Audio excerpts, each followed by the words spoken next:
riječ je o međunarodnim gospodarskim susretima gdje imamo ove godine partnere iz 10 zemalja i oni povezuju tvrtke i istraživačke skupine iz svih tih zemalja u unaprijed dogovorenim susretima. Cilj je dakle stvoriti nova partnerstva, poslovne, tehnološke suradnje, prijave na nove projekte.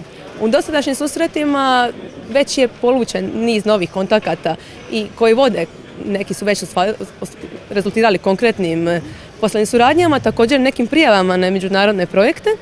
Tako da i ove godine nam je bio izvrstan odaziv tvrtki, ima ih sada više od 95, dakle preko 150 sudionika će ukupno biti na ovim susretima i zaista veliki broj međusobnih bilateralnih sastanaka koji su tu. I sve su tvrtke svaki put jako pozitivno reagirale. Mi provodimo anketiranja i tako da smo saznali da je od njih 99% zadovoljno jako i svaki put kaže da bi opet došli. Dakle, smatraju da ta suradnja nešto što je jako korisno i otvara njima nove mogućnosti za razvoj poslovanja. Jedni s drugima sastavljaju, imaju mogućnost dakle doći i već ima sastanke dogovorene i prije razgovarati s ljudima. Dakle, to nije kao obično u sajmu dođete pa idete po različitim izložbenim prostorima i onda na tom mjestu srećete pa ne znate hoćete nekoga sresti ili nećete.